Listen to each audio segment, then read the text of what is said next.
पहली पंक्ति में बैठा हुआ व्यक्ति और आखिरी पंक्ति में बैठा हुआ व्यक्ति दोनों समान रूप से मेहनत कर रहे हैं। ये केवल गौशाला नहीं है, ये पूरे देश में जितने गौशाला है उसका इंस्टीट्यूट है कि अगर आप इस आयोग के इतने बड़ी जिम्मेदारी ये है तो जितने भी देश में गौशाला है उस सभी गौशाला के ट्रस्टियों को आप यहाँ आयोग के माध्यम से अलग से देंगे।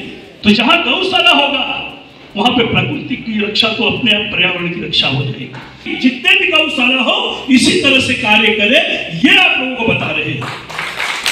महेंद्र भाई का जो सपना है बहुत बड़ा है, इसे बहुत ही भव्य बनाना और इसके साथ ही पूरे महाराष्ट्र देश हर जगह लेके जाना चाहते हैं। तो इसके लिए हमें महेंद्र भाई, हरेश भाई और पूरी टीम को पूरा ताकत प्रदान करना होगा।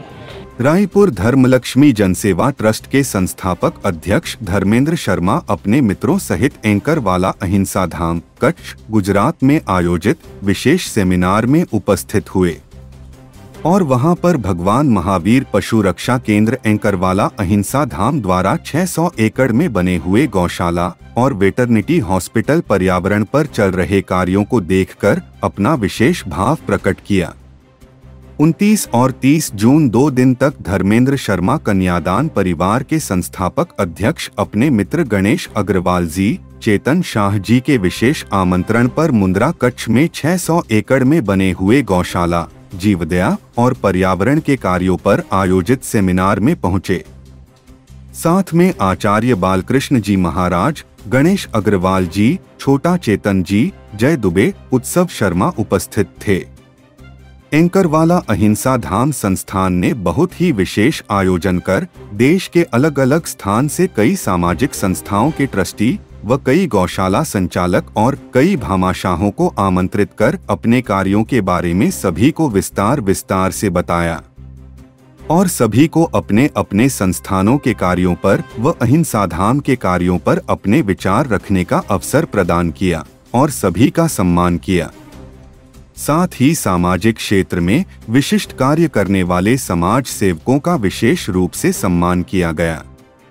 इस 2 दिवसीय सेमिनार की अध्यक्षता महाराष्ट्र गौ आयोग के अध्यक्ष शेखर मुदंडा ने की और मंच संचालन अमृत निशर ने किया, जहां पर धर्मेंद्र शर्मा ने अपने वक्तव्य से संस्था के संचालक महेंद्र संगोई जी, हरेश वोरा जी और उनकी पूरी टीम के कार्यों की प्रशंसा की, जिसे इस चैनल के माध्यम से हम पूरा वीडियो प्रस्तुत करते हैं। इस मंच पर विराजमान आदरणीय शेखर मुदंडा जी और अतिथिगण जो भी यहाँ बैठे हुए हैं सभी को वंदन करते हुए और विशेष करके इस संस्था के आयोजक महेंद्र भाई और हरेश भाई जी को और उनकी पूरी टीम को धन्यवाद देता हूँ कि आप सबने आज हमें बहुत ही अद्भुत चीजों से दर्शन कराया है। जिस चीज की हमने कभी कल्पना नहीं की थी उस चीज को आपने आज दिखाया है। पहली बार जब एंकरवाला संस्था का कार्यक्रम मुंबई में था, सम्मुखानंद हॉल में बहुत ही भव्य कार्यक्रम रखा गया था। आज से शायद 3-4 महीने पहले की बात होगी।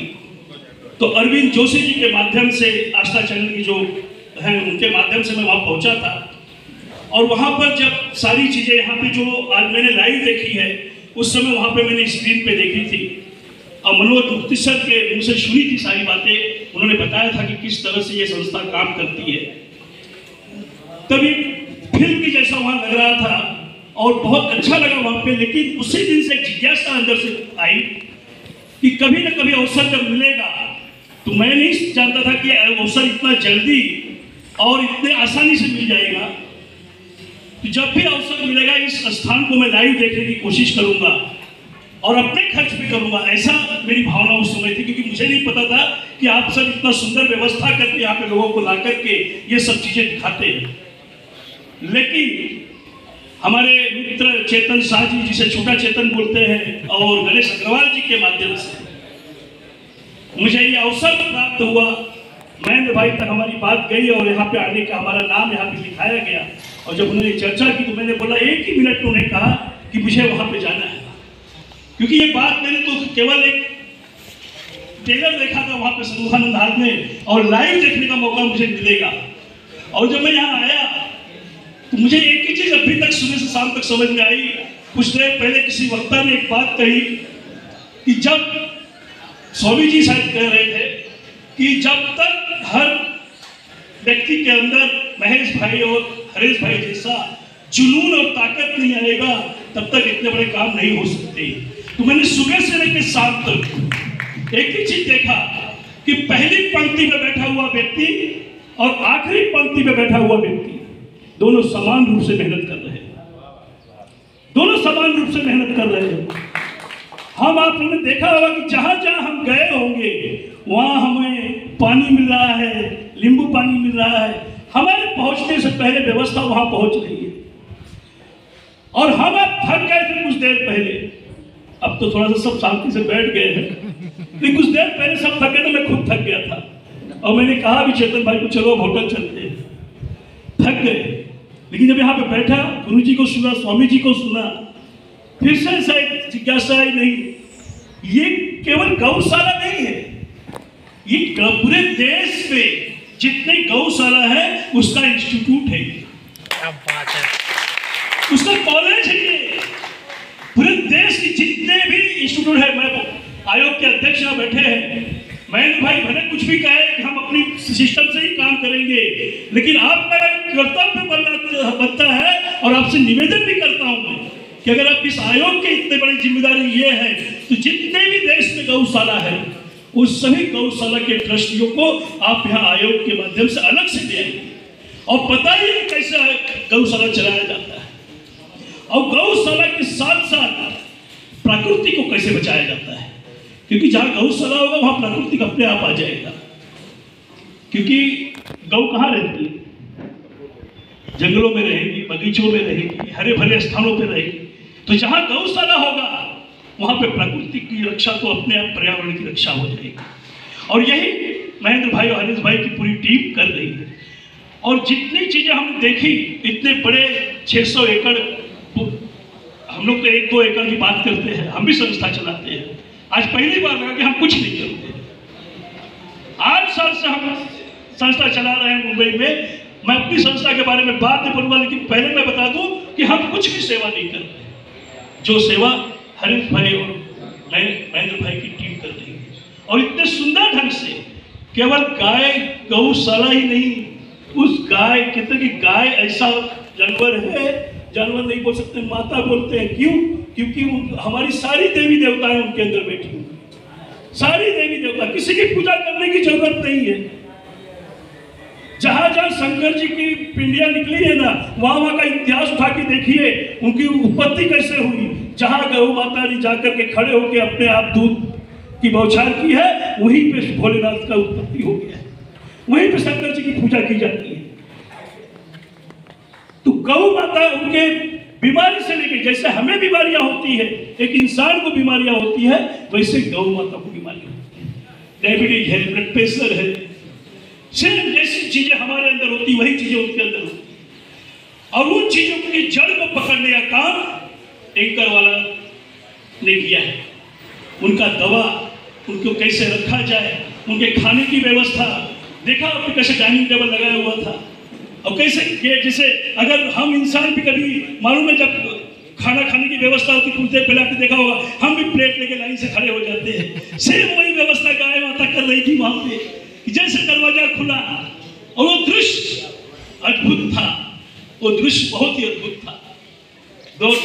सुनने में इतना अच्छा लगेगा, देखने में कितना अच्छा लगा। वो सबने वहां पे लाइव देखा कि दौड़ के आकर और वहीं पे रुक रही थी जहां उनका भोजन रखा हुआ है, और बहुत अच्छी तरीके से, सच में कहता हूं महेंद्र भाई, आपने ये जो व्यवस्था बनाई है, और व्यवस्था बना करके उसको आपने छुपाया नहीं, उसे आप संसार में बांट रहे हैं।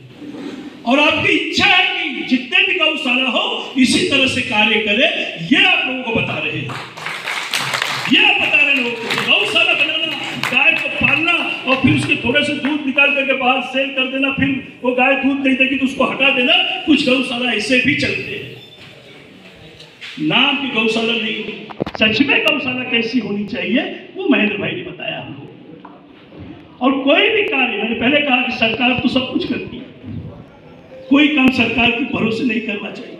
सरकार ने जो भी कुछ व्यवस्था बनाएगी वो बाद में बनाएगी। पहले हमारे आपके अंदर भावना आनी चाहिए, और वो भावना कैसी होनी चाहिए? जुनून वाली भावना होनी चाहिए। चाहे जो भी हो, हमें सरकार पैसा दे या न दे, या हमें कोई पैसा दे या न दे, लेकिन हम अगर निरंतर काम करते रहेंगे तो लोग हमें जरूर पैसा देंगे उस काम को पूरा करने के लिए। संकल्प एक व्यक्ति लेता है, लेकिन पूरा करने के लिए ईश्वर पूरी कायनात को खड़ा कर देता है। ये संकल्प अगर जिसने भी लिया होगा, महेंद्र भाई ने लिया होगा, मुझे लग रहा है इतना बड़ा अच्छा काम है, उनकी सोच है। हरेश भाई ने लिया होगा, ईश्वर ने डाला होगा आपके अंदर संकल्प। करता तो सब वही है, लेकिन निमित्त मुझे तो बहुत जलन होती है आपसे, भगवान ने मुझे महेंद्र भाई क्यों नहीं बनाया है? क्योंकि इतना अच्छा काम करने का अवसर अगर आपको ईश्वर ने दिया है तो सच में ईश्वर की बड़ी कृपा आपके अंदर है, बहुत कृपा आपके अंदर ईश्वर की है। लेकिन अगर हमें महेंद्र भाई नहीं बनाया है तो हमें महेंद्र भाई का हाथ मजबूत करने का क्षमता ईश्वर ने जरूर दिया है। हम सभी के अंदर कुछ ना कुछ क्षमता होगी। किसी की 1 रुपए की क्षमता होगी तो किसी की 1 लाख की होगी, तो किसी की 1 करोड़ की क्षमता होगी। लेकिन अपनी 1 लाख 1 करोड़ का जो भी क्षमता आपके पास है, उस क्षमता के अनुसार इस गौशाला के लिए आप सब खड़े रहिए। क्योंकि इस गौशाला में महेंद्र भाई का जो सपना है बहुत बड़ा है, इसे बहुत ही भव्य बनाना, और इसके साथ ही पूरे महाराष्ट्र देश हर जगह लेके जाना चाहते हैं। तो इसके लिए हमें महेंद्र भाई, हरेश भाई और पूरी टीम को पूरा ताकत प्रदान करना होगा। मुझे यह अवसर दिया गया अपनी भाव रखने का, सवेरे से तड़प रहा था कि मुझे यह अवसर कब मिलेगा। सुबह भी मैं तड़प रहा था, क्योंकि जब भाव आकर आए तो उसे बताइए, और यह अवसर मिलना चाहिए। मैंने अभी पीछे महेंद्र भाई को बोला, महेंद्र भाई मेरा नाम तो जानता है ना? बोले हाँ जानता हूँ, कन्यादान धर्मेंद्र शर्मा। बोले चलो आप वहां बैठिए। बोले ठीक है मैं चल रहा हूँ, वहां बैठिए, क्योंकि मुझे मेरा भाव निकालना, मुझे बताना आप इतना बड़ा काम किए। और अगर आज आप मुझे अवसर नहीं देते तो कल मैं एफबी पे डायरेक्ट डाल देता बोल के। यही भाव मैं वहां पे डालता और पूरी दुनिया को बताता कि मैं महेंद्र भाई से मिलकर आ रहा हूँ। और मैंने ऐसा गौशाला देखा है कि पूरे विश्व का एक बहुत बड़ा इंस्टीट्यूट, महाविद्यालय है ये, गौशाला का महाविद्यालय। मैं आयोग शेखर जी से कहता हूँ कि आपका भाग्य भी है कि आयोग बना और उसके अध्यक्ष इतना बड़ा समय आपको दे रहे हैं। ये भी बहुत बड़ी बात है, आपके कार्यों का एक कारण हो रहा है, ये ऐसे नहीं हो रहा है। कहीं भी इतना समय नहीं देते होंगे, पुणे में भी किसी को नहीं देते होंगे इतना समय। राज्य मंत्री का दर्जा रखने वाला व्यक्ति किसी को 5 मिनट का समय नहीं देता है। यहाँ आकर के आपको 48 घंटे का समय दिया है, तो ये गौ माता का आशीर्वाद है। पूरी कायनात आपके साथ खड़ी है बहन भाई, आपको कोई नहीं रोक सकता। अब तो सरकार ने भी आयोग बना दिया है और आपके साथ तो इतनी बड़ी ताकत और शक्ति खड़ी है शेखर भाई के रूप में, और उन्होंने सारा भाव देख लिया और देख रहे किस तरह से कार्य हो रहा है। अब उन्हें तो आपको बताने की भी जरूरत नहीं है। जहां कोई अवसर, सरकारी अवसर आएगा, आपको सबसे पहले फोन शेखर जी का आएगा। इस काम को बहुत बड़ा करना है और बहुत बड़ा होना चाहिए, और हम तरफ से तन मन धन से आपके साथ है। और हम घोषणा करते हैं यहाँ पे आज अपनी संस्था की तरफ से, मेरी संस्था रायपुर धर्मलक्ष्मी जन सेवा ट्रस्ट, जो पिछले 8 सालों से कन्यादान अभियान चला रही है। गरीब परिवार की बेटियों का शादी उनके ही समाज में, उनके ही विधि विधान से, परंपरा के अनुसार से करते आ रही है। और 5000 बेटियों का विवाह करने का हमारा संकल्प है। मेरा संकल्प आप ले लीजिए, आपका संकल्प मैं लेने के लिए तैयार हूँ पूरी तरह से। और मेरी संस्था के माध्यम से हर साल जितनी शादियां मैं करूंगा उतने गौ दान में ले लूंगा उसकी खर्च। जितने कन्यादान करूंगा मैं, अगर 5000 कन्यादान का मेरा संकल्प है तो साथ में गौदान का भी संकल्प मेरी संस्था आपके साथ करेगी। ये मेरा संकल्प है आपके साथ। ये शब्दों की बात नहीं कर रहा हूं सर, पैसा नहीं है, लेकिन जुनून आपकी तरह मेरे अंदर भी है। घर घर जाएंगे इस कार्य को पूरा करने के लिए, आपके साथ खड़े होकर के कदम से कदम मिला करके कन्यादान के साथ साथ ये गौशाला को पूरे देश में फैलाएंगे।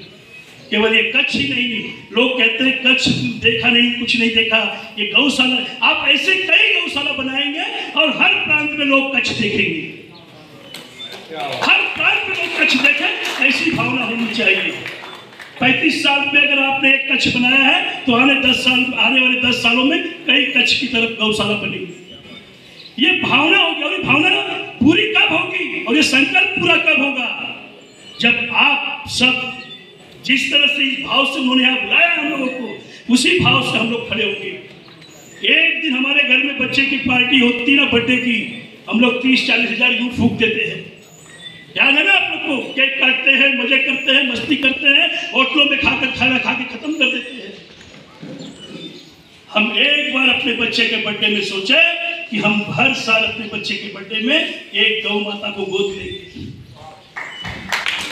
हर खुशी में, बर्थडे छोड़िए, बच्चे की हर खुशी में ईश्वर से मनाइए मेरा बच्चा अच्छे मार्क्स से पास हो। अगर उसका जैसा ही अच्छा मार्क आए, उस एक गौ के लिए आप पैसा निकाल दीजिए, पूरे साल भर इकट्ठा करिए और एक बार महेंद्र भाई जी के हाथ में सौंप दीजिए। बोलिए कि और गायों को रखिए और गौशाला बनाइए। बहुत कुछ बोलना है लेकिन समय सब कुछ रुका है, लेकिन बड़ा अच्छा लगा।